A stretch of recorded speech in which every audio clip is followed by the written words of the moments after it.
रामायण की कथा अयोध्या के राजा दशरथ से शुरू होती है, जिनके 4 पुत्र होते हैं, राम, भरत, लक्ष्मण और शत्रुघ्न। राम राजा दशरथ और रानी कौशल्या के पुत्र हैं और उन्हें भगवान विष्णु का 7वां अवतार माना जाता है। जब राम, लक्ष्मण और सीता विश्वामित्र के साथ ताड़ का वध और अहिल्या उद्धार करते हैं, तो जनकपुर में धनुष यज्ञ में शिव के धनुष को तोड़कर सीता से विवाह करते हैं। 2. अयोध्या कांड। राम के अयोध्या लौटने के बाद राजा दशरथ राम को राजा बनाने का निर्णय लेते हैं, लेकिन कैकेयी, जो भरत की माता है, अपने 2 वरदानों का उपयोग करके राम को 14 वर्षों के लिए वनवास और भरत के लिए राजगद्दी की मांग करती है। राम अपने पिता की आज्ञा का पालन करते हुए वनवास पर चले जाते हैं। उनके साथ सीता और लक्ष्मण भी वनवास में जाते हैं। 3. अरण्यकांड।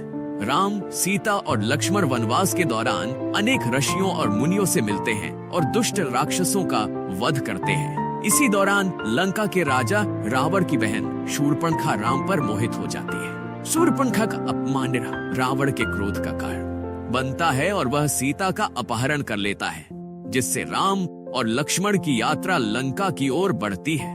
राम सुग्रीव को उनके भाई बाली से मुक्त कराते हैं और सुग्रीव वानर सेना के साथ सीता की खोज में लग जाते हैं। हनुमान समुद्र पार कर लंका पहुंचते हैं, जहां वह सीता को अशोक वाटिका में रावण की कैद में पाते हैं। हनुमान राम का संदेश सीता को देते हैं और लंका को जलाकर वापस लौट आते हैं। 5. सुंदरकांड। राम वानर सेना के साथ लंका की ओर कूच करते हैं। वानरों की सेना समुद्र पर सेतु का निर्माण करती है और लंका की ओर बढ़ती है। राम और रावण के बीच भयंकर युद्ध होता है, जिसमें रावण के पुत्र और प्रमुख योद्धा मारे जाते हैं। अंततः राम रावण का वध करते हैं और सीता को मुक्त कराते हैं। 6. युद्ध कांड।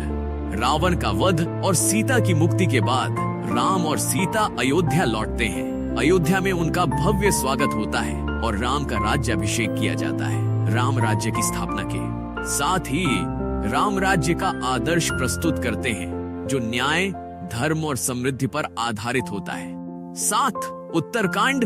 उत्तरकांड में राम के शासन काल की घटनाओं का वर्णन है। इसमें सीता की अग्नि परीक्षा, उनके वनवास और लव कुश के जन्म की कथा शामिल है। अंत में